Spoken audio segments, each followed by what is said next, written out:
परमात्मा पाप कर्म दंड को भी काट सकता है।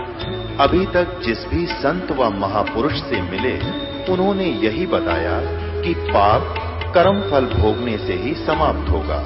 वो प्रभु कौन है जो पाप कर्म को काट देता है, वो काल के बंधन से छुड़वा देता है।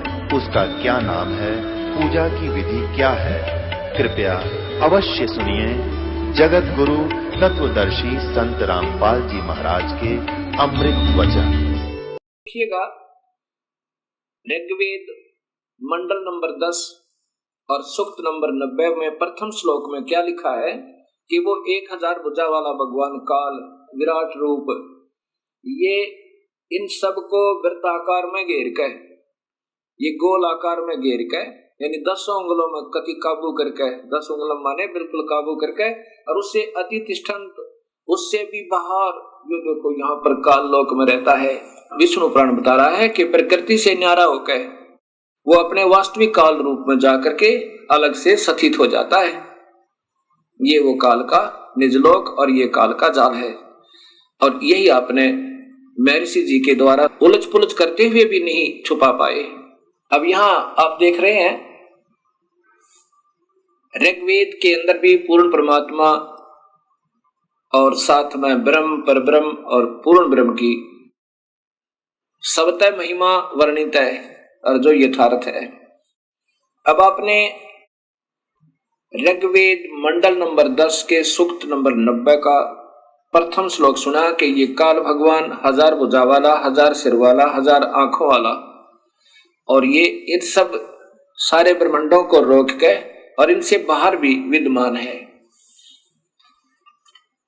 आगे दूसरे में क्या लिखा है कि एवं इस कुछ सही तौर पर पुरुष है माने भगवान अक्षर पुरुष पर ब्रह्म है। ये तो नाशवान है पहले वाला तो, और दूसरा कुछ भगवान रूप दिखाई देता है कुछ, क्योंकि वो खाता नहीं अक्षर पुरुष, और ये तपस्या पर बुनकर खाता भी है। ये नाम मात्र भगवान है, दिख है भगवान, पर वास्तव में प्रभु ये है नहीं।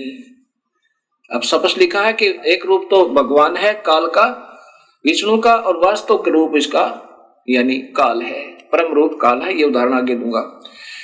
अब इसमें लिखा है कि दूसरे श्लोक में ऋग्वेद मंडल नंबर 10 और सूक्त नंबर 90 का श्लोक नंबर 2, एवं पुरुष है च इदम, एवं पुरुष माने कुछ सही तौर पर भगवान अक्षर पुरुष पर ब्रह्म है, और च और इदम माने यह, यत माने जो, भूतम माने उत्पन्न हुआ है, यत जो भविष्य में उत्पन्न होगा, सर्वम सब, यत माने प्रयत्न से, मेहनत के द्वारा, अनेन माने अन से, अतिरोहति विकसित होता है।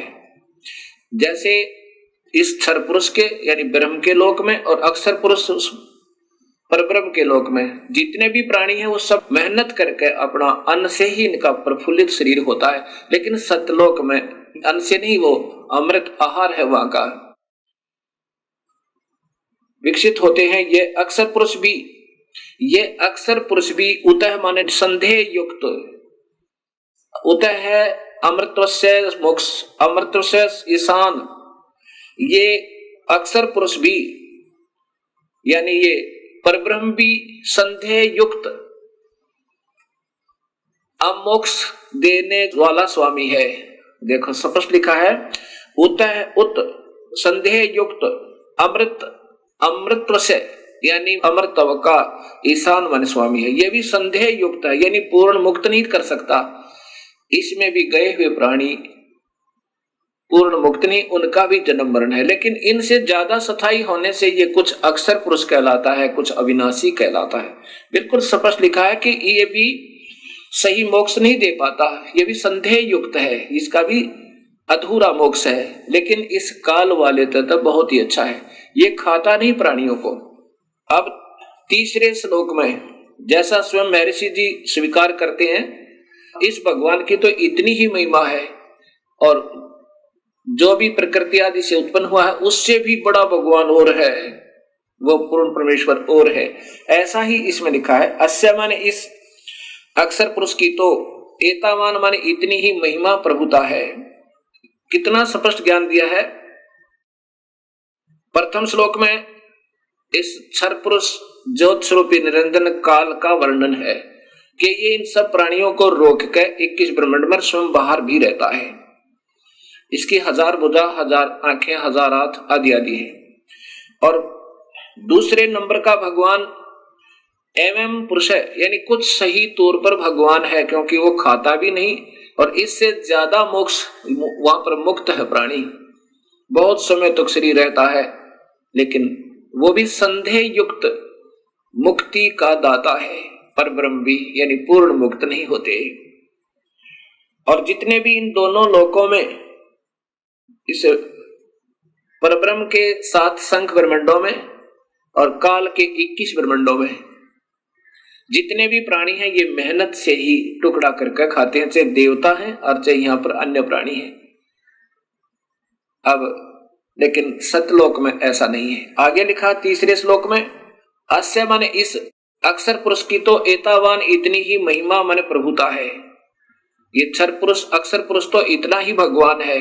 चय तथा पुरुष है माने पूर्ण परमेश्वर तो अतः माने इससे भी जयावान माने बड़ा है।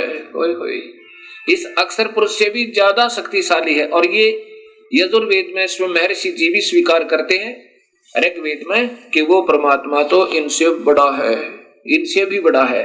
विश्व माने समस्त, भूतानी माने अक्षर पुरुष तथा क्षर पुरुष के इन लोकों में तथा सतलोक में जितने भी प्राणी हैं वह इस अस्य माने इस पूर्ण परमात्मा नि अक्षर पुरुष का पाद माने एक पैर समझो। अस्य माने इस परमेश्वर के त्रि माने 3, दिवी माने लोक जैसे सतलोक, अलखलोक, अगमलोक, वो अमृतम अविनाशी पाद दूसरा है। ओए होए, अब क्या बताया है कि ये जितने भी सतलोक और इस लोक में जितने भी प्राणी हैं, ऊपर के लोकों में और परब्रह्म और ब्रह्म के लोकों में जितने प्राणी हैं जीव आत्मा, ये तो इसका एक पैर समझो। और ऊपर के तीनों लोकों में जितने प्राणी हैं, दिव्यलोक कौन कौन से, सतलोक, अलखलोक और अगमलोक, अनामी लोक में जीव स्थिति न्यारी नहीं है। इसलिए उन तीनों लोकों में और जितने भी प्राणी और तीनों लोक, ये उनका अविनाशी पैर है, अर्थात उस परमात्मा की सतिथि बता रहे हैं उदाहरणार्थ। आगे फिर चौथे श्लोक में लिखा है कि पुरुष माने यह अविनाशी परमात्मा, ऊर्ध्व माने ऊपर, त्रि माने 3 लोक जैसे सतलोक, अलखलोक और अगमलोक, पाद माने पैर ऊपर के हिस्से में, उदयन उदयत विराजमान है। ऐसे माने इस परमेश्वर की पूर्ण ब्रह्म तथा पाद एक पैर एक हिस्सा जगत रूप पुनः फिर यह माने यहाँ अभवत प्रकट होता है और फिर यहाँ पर वो प्रकट भी होता है, जैसे कबीर रूप में आगे, कभी सत्सुकृत रूप में आगे, कभी किसी प्रकार। तथा माने इसलिए स माने वह अविनाशी पूर्ण परमात्मा असने होय होय, ऐसन जो खाता नहीं और जो सने जो खाता है। ये क्षर पुरुष तो 1 लाख जीवों को रोज खाता है, अक्षर पुरुष खाता नहीं। इसमें लिखा है सनेन असनेन,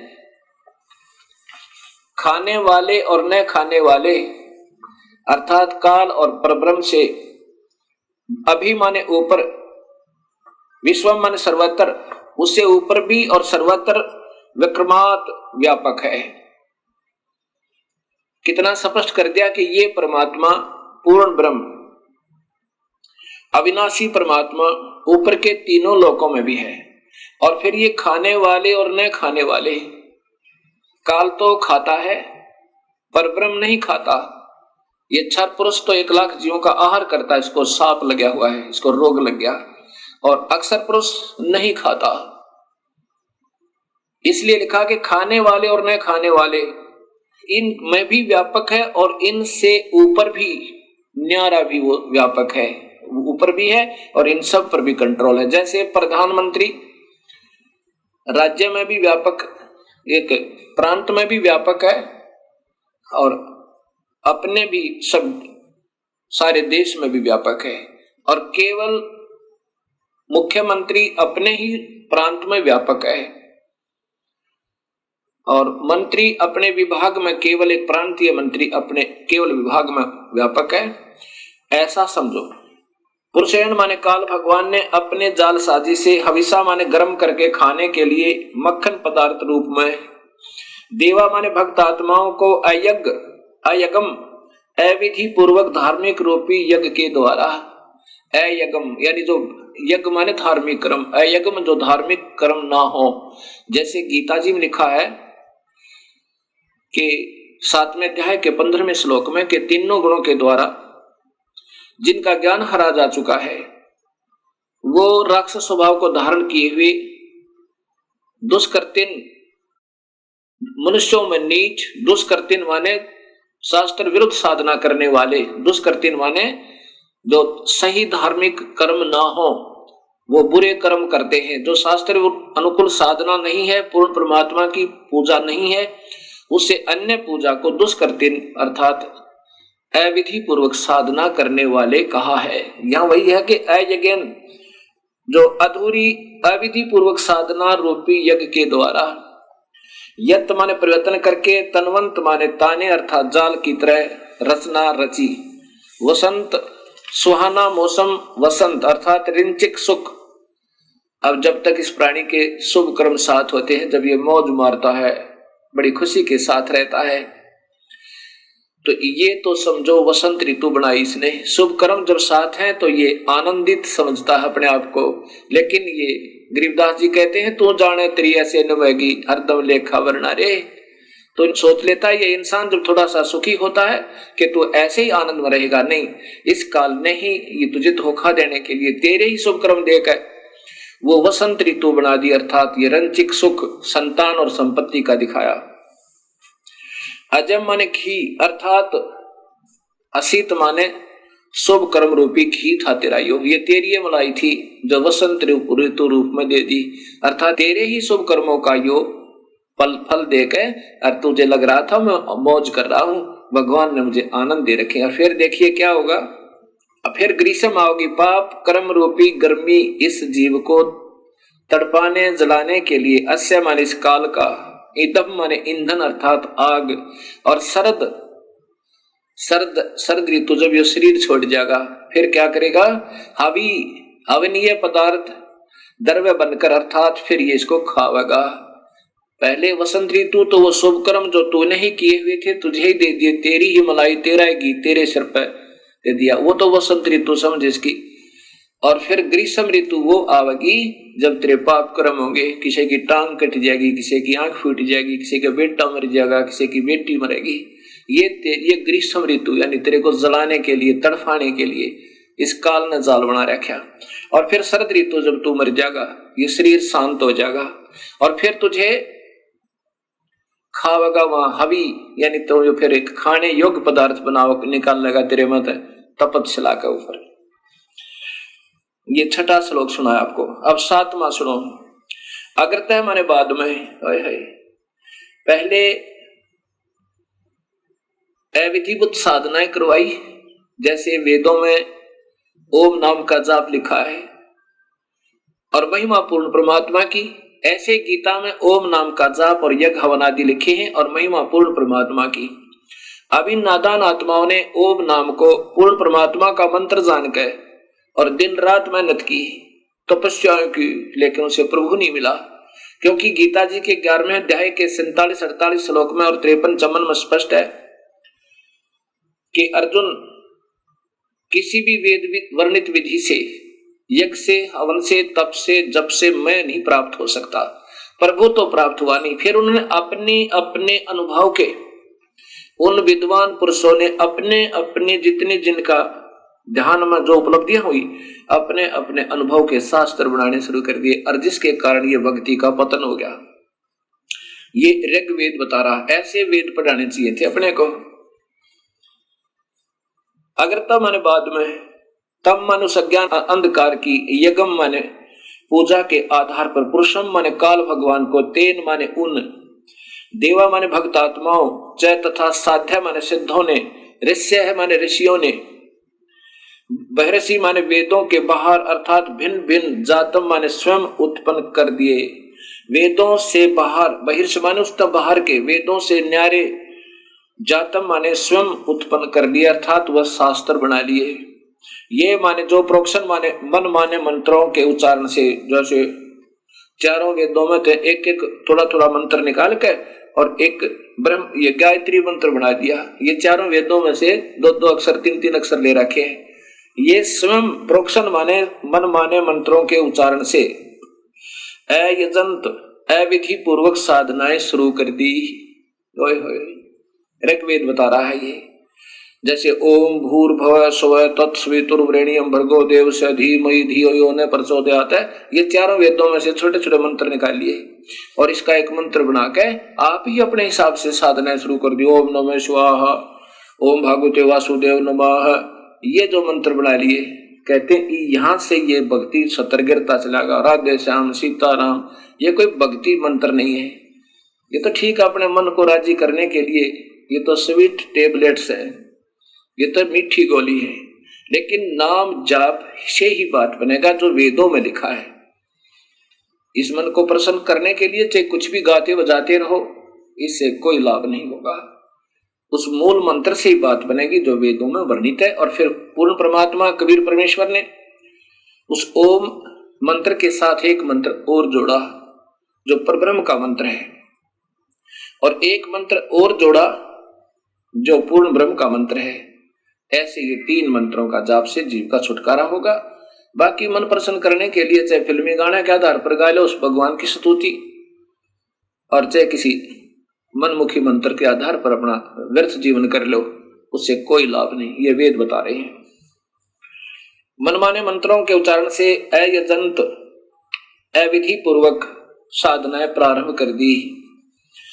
अब 8वां श्लोक है कि तस्मात् उस धार्मिक यज्ञ, उस धार्मिक कर्म यज्ञ आदि से जो अविधि पूर्वक थे, अर्थात काल ब्रह्म को ही पूर्ण ब्रह्म मानकर निर्गुण सरगुण रूप से धार्मिक कार्य करने से सर्वहुत सब धार्मिक कार्य यज्ञादि करने वाले, अब उस पूर्ण परमात्मा को के ही जैसा इस काल को मान के उसी की साधना करने वाले वर्षद प्रसद माने पूरी सभा, प्रसद माने पूरी सभा यानी पूरा भक्त वृंद, सभी भक्त आत्माएं, समुदाय आयजम पिंगला हुआ घी अर्थात प्रभु प्राप्ति की प्रेरणा से विशेष प्रेरित। अब जैसे ये भक्त संत जन बढ़िया बढ़िया लतीफेदार कथा सुना के इन भक्त आत्माओं को प्रेरणा तो इतनी दे देते हैं प्रभु पाने की, और जाप देते हैं काल का, और काल से भी निमन सतर का, काल का भी कोना। फिर बताते हैं कि पीपल के चक्कर लगाओ, वट वृक्ष के चक्कर लगाओ, इसमें भगवान का देवताओं का वास होता है। कभी कुछ बताते हैं, मनमाने साधना दे देते हैं, कोई राम का जाप देता है, कोई हरि शरणम, ये कोई जाप नहीं है। ओम नमः शिवाय, ओम भगवते वासुदेव नमः, ये कोई मंत्र नहीं है। अब यहाँ कहते आयजम पिंगला हुए घी की तरह प्रभु प्राप्ति की प्रेरणा से विशेष प्रेरित सम माने पूर्ण परमात्मा की सत भक्ति सदृश जान के उन गलत मंत्रों को, उन नादान संतों के द्वारा दी गई साधना को सत मान के और जानकर भरतम धारण किए हुए उसको जाप करते हुए अपने हिसाब से सोचते हैं कि हम सही पूजा करें क्योंकि मेरे गुरुदेव ने मुझे बताया है। तान माने उस गलत साधना से ये जो 84 लाख जूनियां चार खानियां कहलाती हैं पशून, ये संस्कृत बोल रहा हूं, पशून पशु जूनी में चले जाएंगे वह पशु जूनी। और फिर वायान माने वायु में रहने वाले पक्षियों, आर्यन माने जंगली प्राणियों, चै तथा ग्राम्य गांव में रहने वाले व्यक्तियों, मानव आदि, चक्रे माने जन्म मरण के चक्कर में पड़ जाते हैं। ये मालिक ऋग्वेद स्पष्ट कर रहा है कि ये नादान आत्माएं इन गलत गुरुओं के ने अपने आप ही मनमाने मंत्र बनाकर वेद न्यारे और गीता से भिन्न ये सब फिर पशु जोनी में पशुन, व्यव्यान, आर्यन, ग्राम्य, चक्रे, ये सारे होते हैं इन धार्मिक शास्त्रों में। तो ये इस प्रकार ये पशु चारों प्रकार की प्राणियों खानियों में ये चक्कर में पड़ जाते हैं, ये मुक्त नहीं होते। अब यही ऋग्वेद मंडल नंबर 10 और सूक्त नंबर 90 का आपको श्लोक नंबर 9 सुनाता हूं। तस्मात उसके बाद सर्व माने सब, यज्ञात माने धार्मिक कार्य, हुत माने करने वाले, सामानी साधारण अर्थात वेदों को छोड़कर, छंदासी अन्य 6 शास्त्र 11 उपनिषद गोपथ ब्राह्मण आदि जजीरे बने बनाए। अब इन नादान संतों ने अपनी अपनी अनुभूतियां अलग से 6 शास्त्र 11 उपनिषद की गोपथ ब्राह्मण और अन्य वेदों के ब्राह्मण बनाए। तस्मात माने उसके बाद रचय श्लोक जजीरे बनाए, अपने आप और श्लोक बना लिए नारे नारे। तस्मात उसके बाद यजुर प्रार्थनाएं, यजु माने प्रार्थनाएं, यजुर स्तुतियां, अन्य ब्राह्मण जैसे अन्य यजुर्वेद के अन्य ब्राह्मण अजायत माने बनाए। अब ओम जय जगदीश रे स्वामी जय जगदीश रे जय माता दी, पिछले बोलो अगले बोलो जय माता दी, ये बना लिए नो कहे, ये शास्त्र विरुद्ध है, इनसे प्रभु प्राप्ति नहीं हो सकती, तो मनराज जी करने वाली बात है। आगे 10वें श्लोक में लिखा कि तस्मात उसके बाद अश्वा माने घोड़े जैसी दौड़ लाएगी अपने अपने न्यारे न्यारे शास्त्र बनाने की। के माने इसलिए काल साधना से ये माने जो अजायंत उत्पन्न हुआ, उभयादत यह दोनों ही काल के दांत समझो। अब चाहे सरगुण मान के उसको अति निर्गुण रूप के जो भी उपनिषद और जो भी अपने शास्त्र अन्य वेद ने छोड़कर जो भी अपनी अनुभूतियां लिखी, अपना अनुभव लिखा, ये काल के दांत समझो, इनमें उलझ गए सारी नादान आत्माएं। वेदों से अलग अगर कोई साधना बताता है वो गलत बताता है। वेद खुद भगवान द्वारा वर्णित है और उसमें उतना ही करना जितना लिख रखा है, उससे ज्यादा कम करता कोई अपने, वो फिर उस खेल के मैदान के नियमों से बाहर खेल रहा है। जैसे कोई खेल का मैदान होता है, उस प्लेग्राउंड के कुछ सीमा होती है, उसके अंदर ही खेलना होगा, उससे बाहर जो खेल रहा है वो खेलता रहो, उसको कोई लाभ नहीं, वो तो लोग दिखावा कर रहा है दुनिया को दिखाने के लिए। तो ऐसे यहां बता रहे हैं। अब उससे क्या हुआ कि तस्मात उसके बाद गावे माने गाय आदि गीत समझो, ये गीत ज्ञात बना लिए श्लोक अपने अपने हिसाब से। जजीरे उत्पन्न हुए, चाहे तस्मात उसके बाद है निश्चय ही जाता माने उत्पन्न छोटे छोटे लोग गीत, दुर्गा की स्तुति, हनुमान चालीसा, जय गणेश देवा, इस प्रकार के। अजा माने बकरी, वह माने भेड़ जानो। ओए होए, अब ये निमन सत्र के तीर्था बजाना है, अपने आप हनुमान चालीसा और जय गणेश देवा, ये भक्ति के नहीं, ये तो इष्ट स्तुति आप कर रहे करते रहो, लेकिन उस पूर्ण परमात्मा की भक्ति के बिना अन्य उपासना किसी भी देव की आप कर रहे हो वो व्यर्थ बता रखे गीता में और साथ में वेदों में। तो ये होगी फिर भेड़ बकरियों पर आगे। अब कबीर साहब कहते हैं, कबीर इस संसार को समझाऊं के बारे, पूछ पकड़ के भेड़ की ये उतरा चावे पार। वही वेद बता रहे हैं जो कबीर परमेश्वर ने स्वयं आकर बताया कि उन वास्तविक साधना ने छोड़ के नौका में तो उतर गए और भेड़ की पूछ पकड़ ले कोई दरिया से पार होने के लिए, तो कभी पार नहीं हो सकता। कबीर साहब कहते हैं, कबीर इस संसार ने समझाऊं के बार, अरे ये पूछ पकड़ के भेड़ की उतरा चावे पार, ये नादान साधना है, पाप दुर्गा स्तुति बनाकर तू शेरा वाली है, तू लट्टा वाली है, तू फलाने वाली है, वो तो मां में गुण है ही है, लेकिन वो मिले कैसे ये संत बताएंगे। जैसे बिजली की स्तुति कोई गावे, तो पंखा चला देती है, तो कूलर चलाती है, अंधेरे को उजाले में बदल देती है, जय बोलो बिजली की, जय बोलो बिजली की, पिछले बोलो बिजली की। अब इससे क्या होगा, ये तो गुण है उस विद्युत में, वो प्राप्त कैसे होंगे उसका एक न्यारा मार्ग है, उसके लिए कनेक्शन लेना होगा और वो कनेक्शन देने वाले कोई और होते हैं, उन गीत गाने वालों से, उन बताने वालों से कनेक्शन देने वाले और होते हैं। वहां कनेक्शन लेने से वो सुख होंगे जो बिजली के विद्युत के आप सुना करते थे। ऐसे इन शक्तियों के कनेक्शन देने वाले परम संत को ढूंढना होगा। जैसे गीता जी के 4थे अध्याय का 34वां श्लोक कहता है कि अर्जुन उन संतों ने ढूंढ ले जो उस पूर्ण परमात्मा के परम तत्व के जानने वाले हो, उनको दंडवत प्रणाम करो और निष्कपट भाव से उनकी सेवा करो और सरलता पूर्वक प्रसन्न करने से वो फिर तत्व भेदी संत, तत्वदर्शी संत तुझे जो मार्ग बताए वैसे करना। अब आगे क्या बताया है? अब अपने अपने हिसाब के शास्त्र बनाने से यजुर्वेद के मंडल नंबर 10 सूक्त नंबर 90 का श्लोक नंबर 11 सुनो कितना प्यारा लिखा है।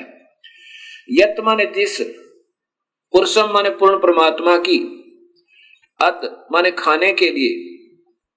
अब देखो, अपने उदर पूर्ति के लिए, अद माने अपनी उदर पूर्ति के लिए उस पूर्ण परमात्मा की, वी माने नाना प्रकार की, अधु माने अधूरी घटिया, वी माने भिन्न, अकल्पयन अधूरी काल्पनिक व्याख्या विवरण के आधार पर, किम माने कोई तो, अस्य माने इस पूर्ण परमेश्वर के, मुखम माने मुख को, उत्तम अंग को, और कोई बाहु माने भुजा को, उरु जांग को, और कोई पैर को प्रभु मानकर कतविधा कतिधा नाना प्रकार के से उच्चते माने महिमा कहते हैं। ओए होए कितना स्पष्ट कर दिया। ये 11वां श्लोक कह रहा है कि वो नादान अपने उदर पूर्ति के लिए, जिनको पूर्ण ज्ञान है को ना, और अपने अपने अनुभव से को तो जैसे मुखम यानी उसके मुख को, मुख्य उस परमात्मा के नाना प्रकार के अंगों को, जैसे पहले बताया ना, इनका एक पैर तो ऊपर अजर अविनाशी है, एक नीचे है, इनका मुख्य अंग, कोई मुख ने, कोई पैर ने, कोई हाथ ने, इनको भगवान मान रहा है परमात्मा के ने। कैसे? जैसे कोई आकार बताता है, कोई निराकार कहता है, कोई ब्रह्मा को परमात्मा बताता है, कोई विष्णु को, कोई शिव को, कोई फिर कहता नहीं भगवान एक और है, वो निराकार है, वो दिखाई नहीं देता। अब एक समय 5 अंधे आपस में विचार करने लगे कि सुना है गांव में हाथी आया हुआ है, और हमें कोई हाथी के पास छोड़ दे तो हम हाथी देखें। एक आंखों वाला उनकी बातें सुन रहा था। उसने कहा भी तुम हाथी कैसे देखोगे सूरदास, तुम्हारी आंखें तो है नहीं। अंधों ने कहा कि हमारे हाथ आंखों का काम करते हैं, आप कृपा करके हमें उस हाथी के पास छोड़ दीजिए। उस आंखों वाले ने उन 5 अंधों को हाथी के पास छोड़ दिया, चारों तरफ छोड़ दिया। एक अंधे ने हाथी के पैरों का निरीक्षण किया ऐसे, दूसरे ने पूंछड़ का, तीसरे ने कान का, चौथे ने सूंड का, और 5वें ने पेट के आसपास हाथ फेरा।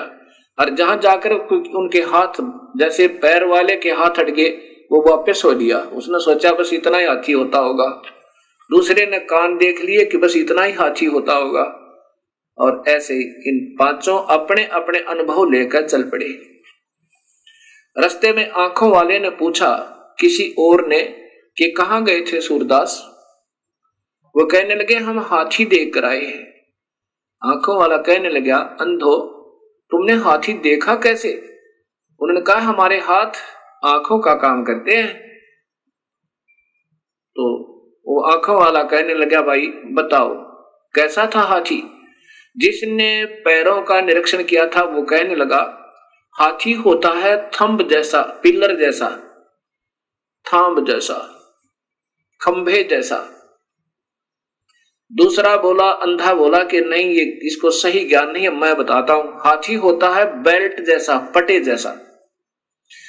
उसने जो पहले वाले ने हाथी के पैर का निरीक्षण किया था वो तो खंभे जैसा ही, बस पैर को ही हाथी मानकर और निश्चिंत हो गया। दूसरे ने पूंछड़ का, उसकी दूम का, पूंछ का निरीक्षण किया था, वो उस पूंछ को ही हाथी मान के और फूला नहीं समावे। अब तीसरे ने कहा कि ये दोनों को कुछ नहीं मालूम, मैं बताता हूं। हाथी होता है छाछ जैसा, सूप जैसा। उसने कानों को देखा था, पकड़ पकड़ कर निरीक्षण किया था। चौथा कहने लगा इनको नहीं मालूम सही, मैं बताता हूं। हाथी होता है पाइप जैसा, उसने सूंड का निरीक्षण किया था।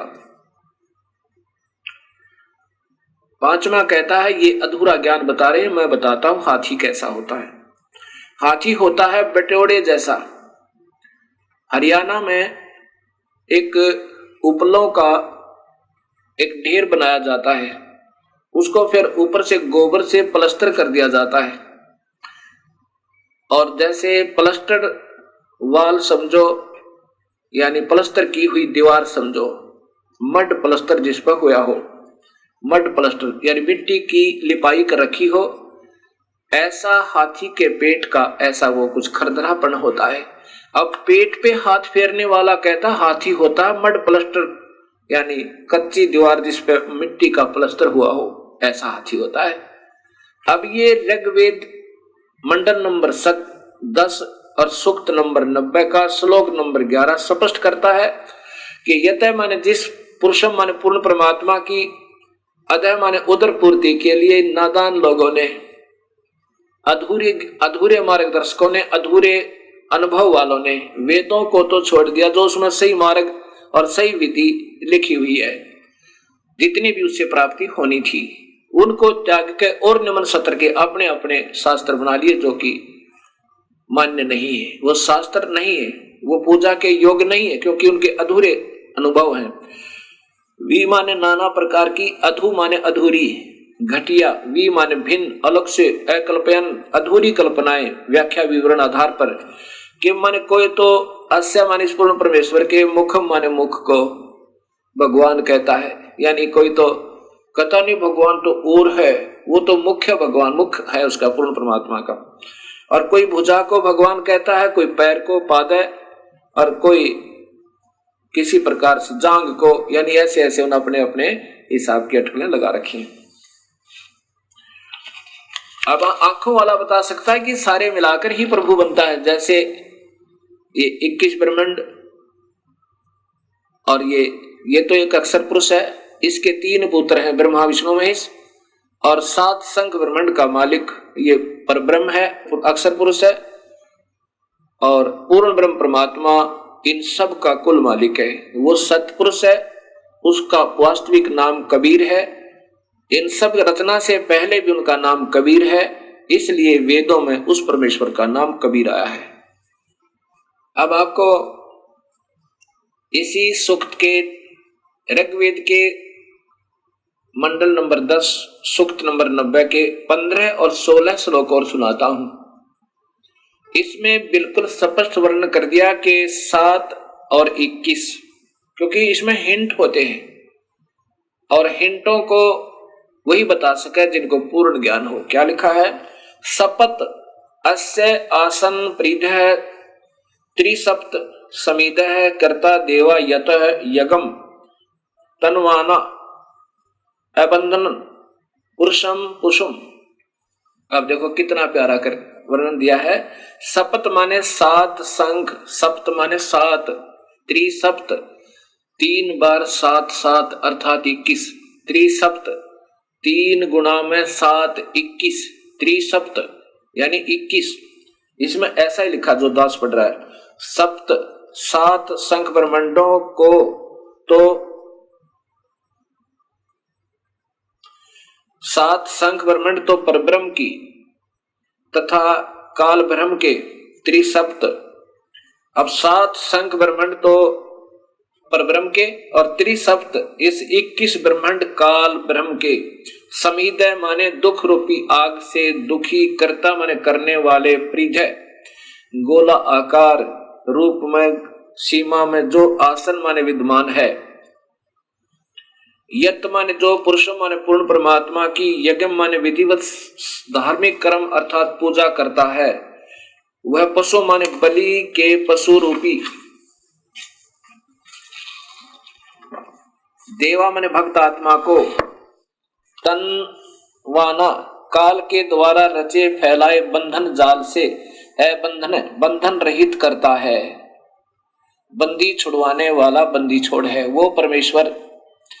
इस पारब्रह्म के तो 7 संख ब्रह्मांड में और काल के 21 ब्रह्मांड में जो बलि के बकरे की तरह बेचारे इन्होंने फंसा रखा है, उन काल के रचे हुए जालों में के बंधन से अबंधन करता है, उनको निर्बंध करता है, उनको छुड़वाता है। और फिर 16वें श्लोक में कमाल कर दिया, जो देवा माने भक्त आत्मा अयज्ञम अधूरी गलत धार्मिक पूजा के स्थान पर यज्ञ माने सत भक्ति धार्मिक कर्म के आधार पर यजंत माने पूजा करते हैं। तानी माने वे धर्माणी धार्मिक शक्ति संपन्न प्रथमानी मुख्य अर्थात उत्तम है। कितना स्पष्ट कर दिया कि जो उस अविधिवत साधना ने छोड़ के जो भक्तात्मा और विधिवत साधना करते हैं वो सबसे उत्तम हो गए। उनके पुण्य कर्मों का उनके नाम के जाप का संग्रह होगा, भक्ति संचित होगी, वो सबसे उत्तम आसन माने हैं। ते है वे ही वास्तव में महिमान अर्थात महिमा मान का अर्थ है महान शक्ति युक्त होकर भक्ति की कमाई तय धर्म तय दान तय यज्ञ तय हवन तय जप तय ये महिमा मान हो गए अर्थात ये शक्तिशाली हो गए, इनमें खूब कमाई होगी। साध्या माने भक्तजन, नाकम माने पूर्ण सुखदायक परमेश्वर को, सचंत माने भक्ति निमित्त कारण से प्राप्त होते हैं।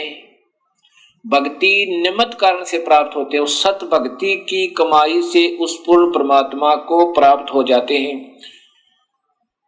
यत्र माने जहां पर, पूर्व माने पहले वाली सृष्टि के, देवा माने भक्तात्माएं, संति माने रहती हैं। ओए होए होए, ये कितना स्पष्ट कहा है कि जो इस अधूरी साधनाओं को त्याग देते हैं, जब पता लग गया हम गलत साधना करें, वो भक्ति सही भक्ति करने से भक्ति युक्त हो गए, उनमें कमाई बन गई, नाम की, धर्म की, दान की, और उस कमाई के आधार पर उस पूर्ण परमात्मा को वो प्राप्त हो जाते हैं। जहां पर पूर्व माने पहले की सृष्टि के, देवा माने भक्तात्माएं, संति माने रहती हैं। जहां पर हम पहले रहा करते सतलोक में, उस पहले वाली सृष्टि यानी सबसे पहले वाली सृष्टि सतलोक के अंदर, वहां चले जाते हैं जहां पर पहले वाली सृष्टि के भक्तात्मा रहती हैं, जहां से हम बिछुड़ कर आए थे, जहां से हम सतलोक से बिछुड़ गए थे। अब इसी का प्रमाण, अब सच्चाई को कहां तक छुपाऊं ये ऋषिजन।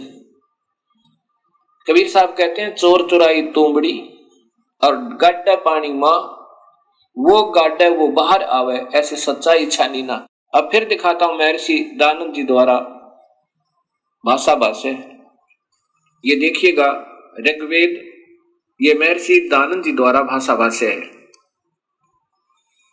महर्षि दानंद सरस्वती, ये इन्होंने टीका किया है, और ये कांड नंबर 10 और सूक्त नंबर 90 का।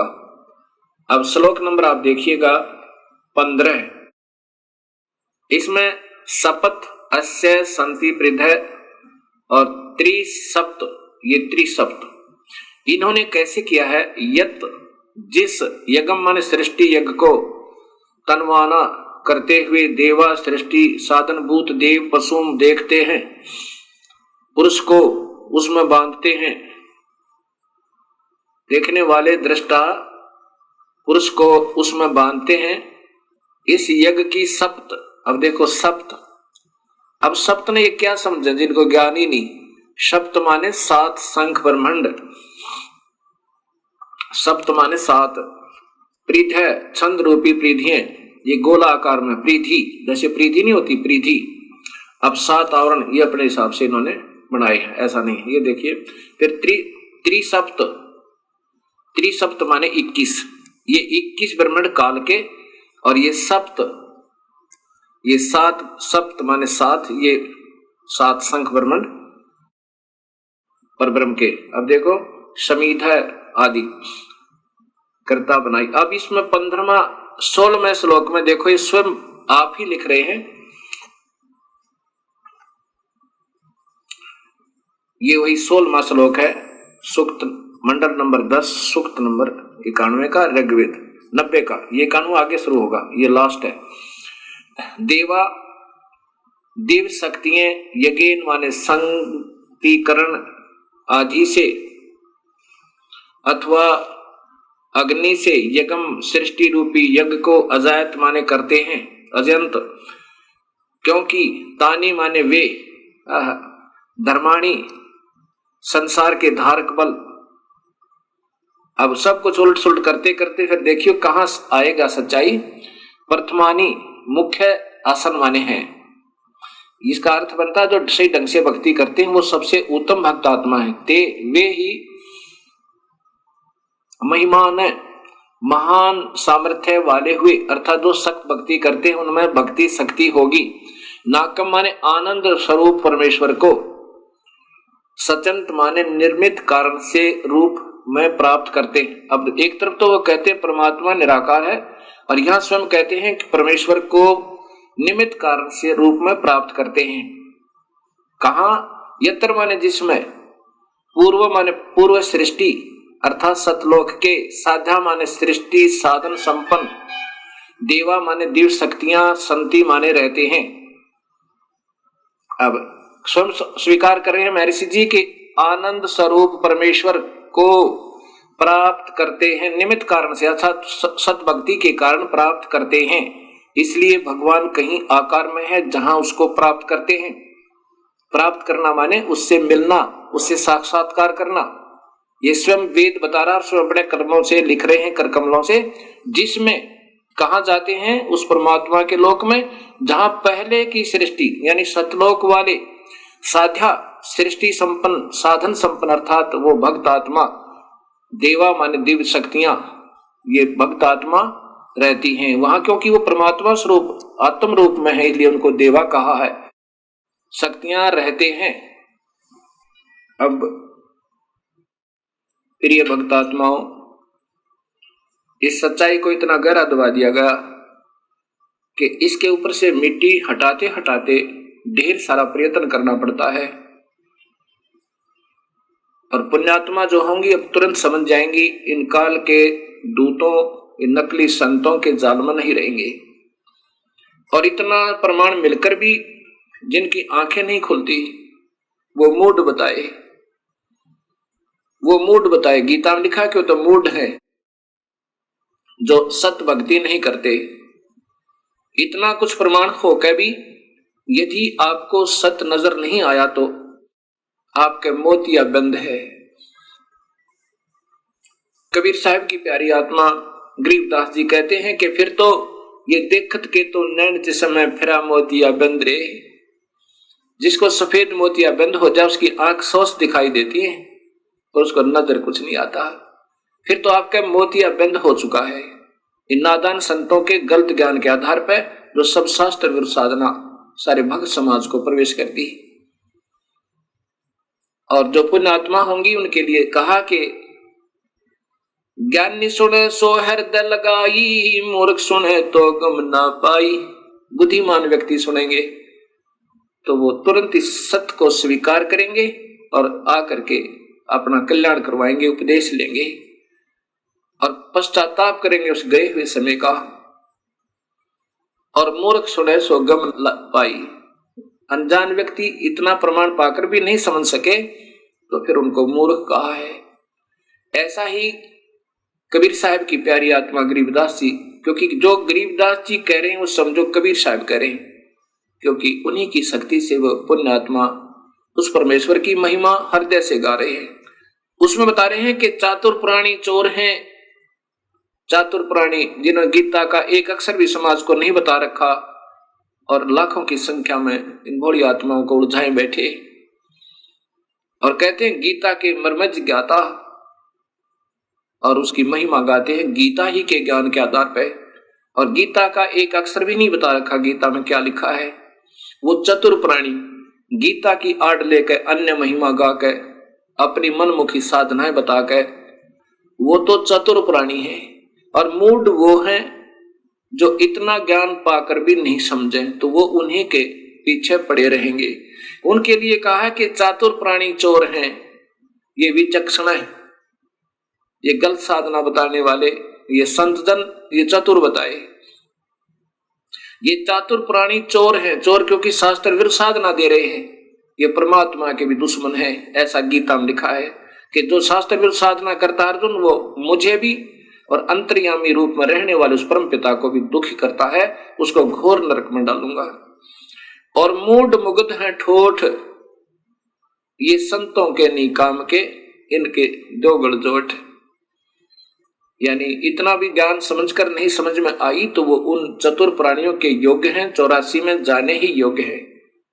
ऐसा गरीबदास जी बता रहे हैं कि चतुर प्राणी तो चोर हैं, वो तो अपनी झूठी साची लगाकर आपको गुमराह करते ही रहेंगे अपनी प्रभुता बनाए रखने के लिए। और मूढ़ मुग्ध ठोठ वो भोली आत्मा फिर भी नहीं समझ पाई तो उन योग्य है, और वो फिर उनको काल के मुख में ले जाएंगे। और वो संतों के काम के नहीं है, उनके उन्हीं के साथ रहने दो, वो कहीं जाओ फिर किसी प्रकार दुख पाओ। लेकिन फिर भी को दयालु परमात्मा है कि भाई बार बार प्रयत्न करते हैं, हो सके ना जाने कब इंसान की आंखें खुल जावे और सत भक्ति पर वो लग जावे। अब जैसे विष्णु पुराण में लिखा है कि विष्णु का एक रूप तो पुरुष है इस काल के बारे में, और वास्तविक रूप उसका काल है।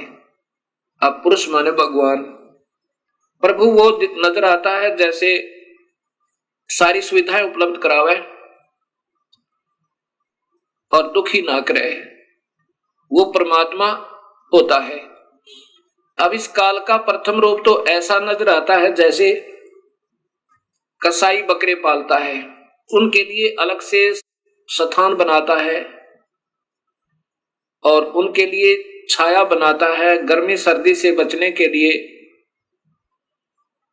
उनके लिए मकान भी बनाता है, हिंसक पशुओं से बचने के लिए उनका डिफेंस करता है, चारों तरफ बाड़ लगा देता है, और पानी की व्यवस्था करता है, उनके चारे की व्यवस्था करता है, उनको फिर ऐसे हाथ से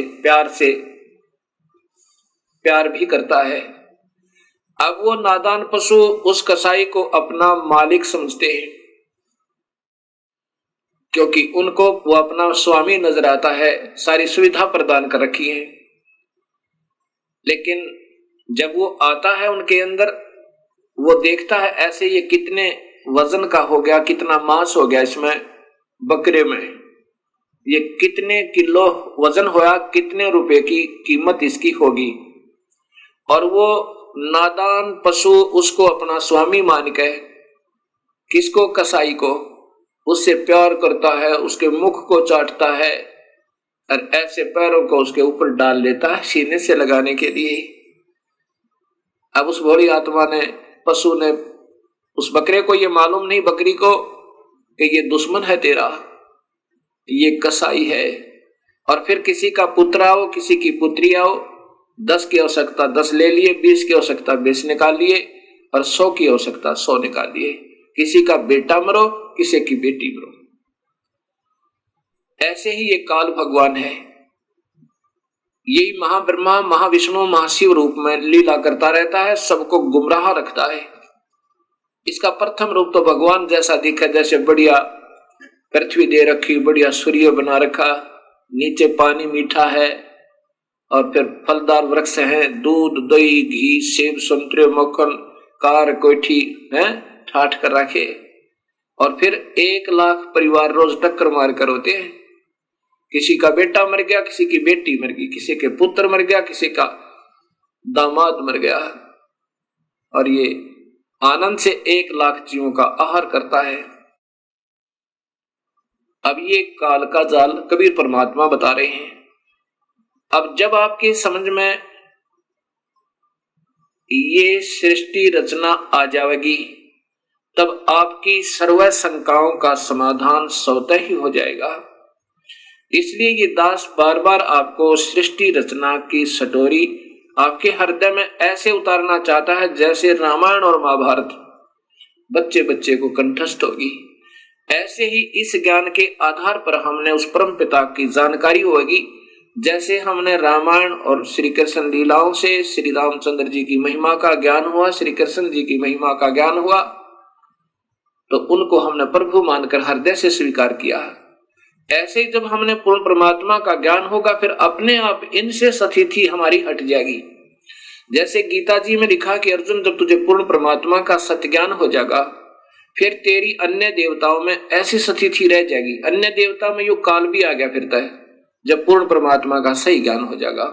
कैसे, जैसे छोटे जलाशय के, जब आपके बड़े जलाशय के प्राप्त हो जाने पर पहले समय में नहाने और धोने पीने के लिए तालाबों का स्वच्छ जल ही प्रयोग किया जाता था, क्योंकि उसमें जड़ी बूटियां बहुत हुआ करती आसपास, और वर्षा के कारण जड़ी बूटियों के ऊपर गिरा हुआ जल संचित हो जाता था एक झील में, एक तालाब में, उसी को पिया करते थे। वो बहुत स्वास्थ्यवर्धक होता था।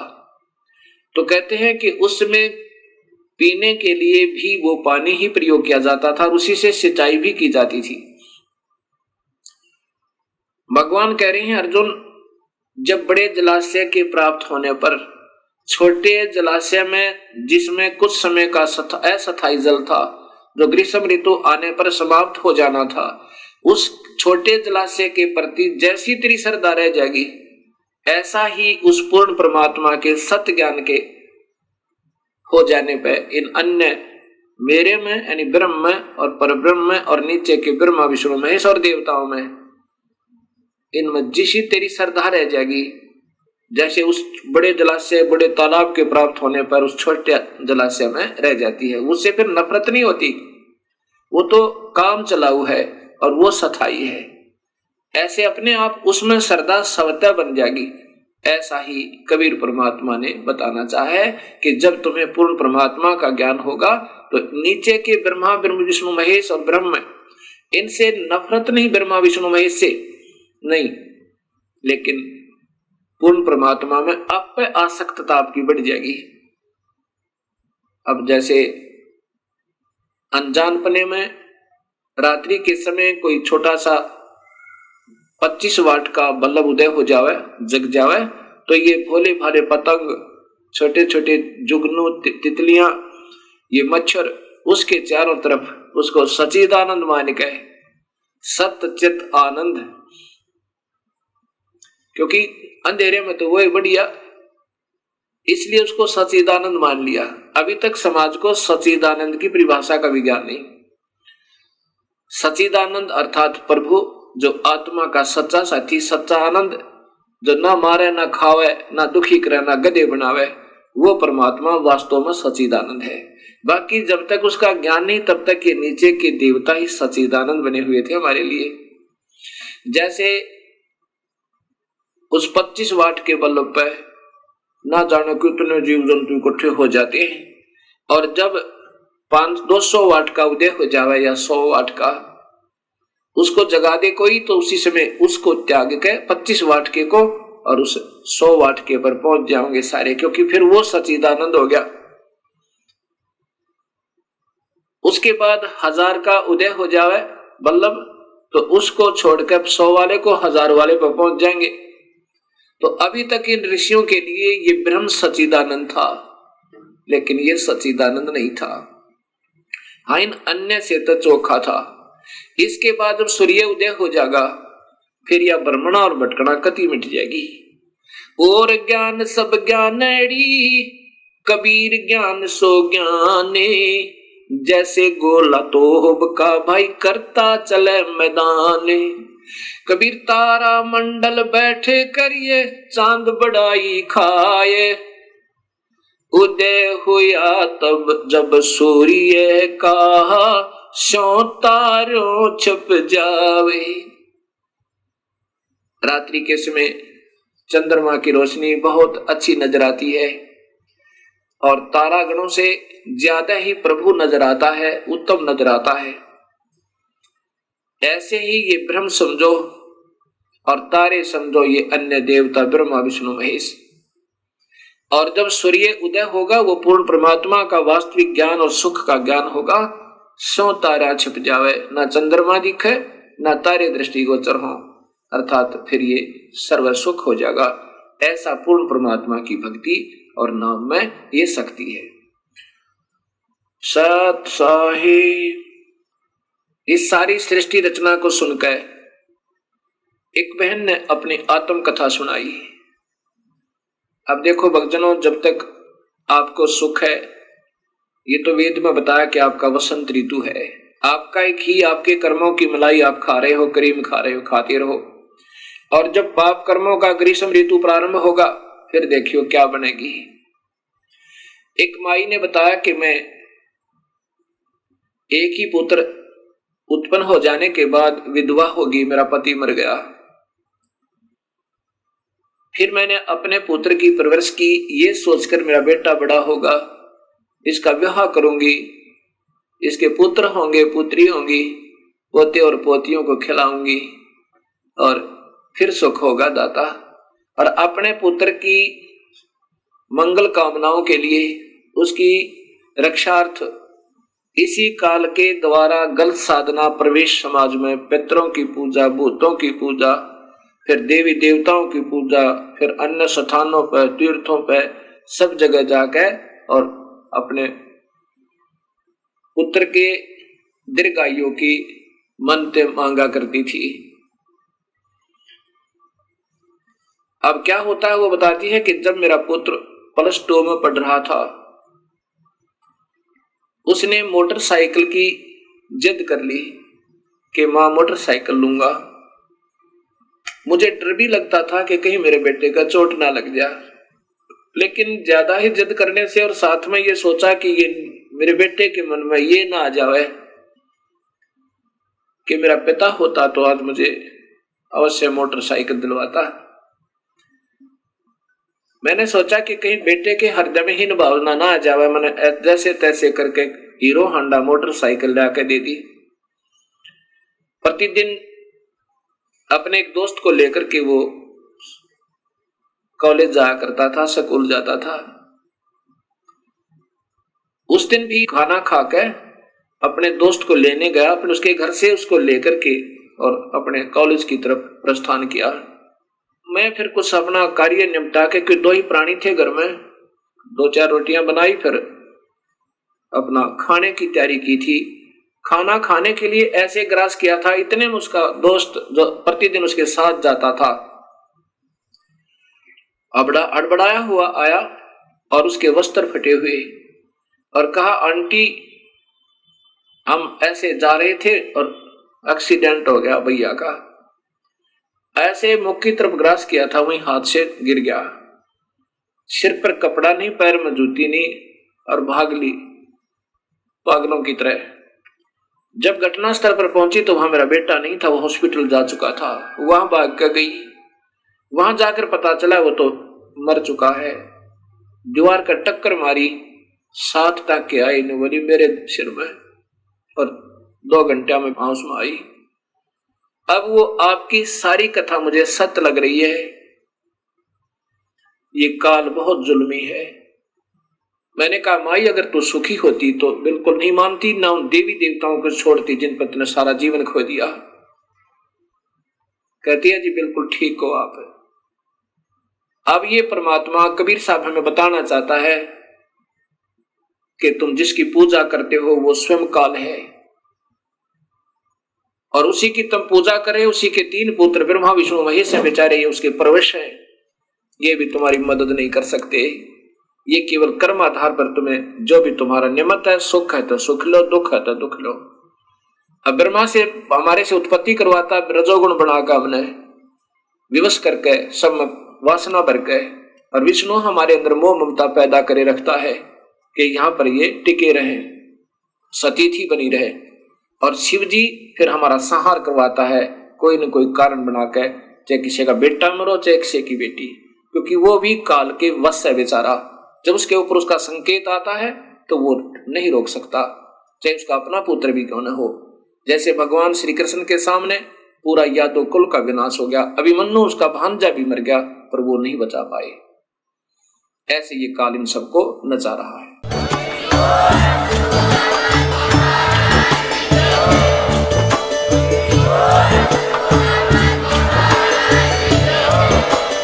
आप सुन रहे थे जगत गुरु तत्वदर्शी संत रामपाल जी महाराज जी के मंगल प्रवचन। अधिक जानकारी के लिए विजिट कीजिए हमारी वेबसाइट www.jagatgururampalji.org। संत रामपाल जी महाराज जी के शुभ आशीर्वाद से पूरे विश्व भर में 500 से भी ज्यादा नाम दीक्षा केंद्र हैं, जिन पर संत रामपाल जी महाराज जी द्वारा ऑनलाइन निःशुल्क नाम दीक्षा दी जा रही है। अपने नजदीकी नाम दीक्षा केंद्र का पता करने के लिए संपर्क करें 8222880541।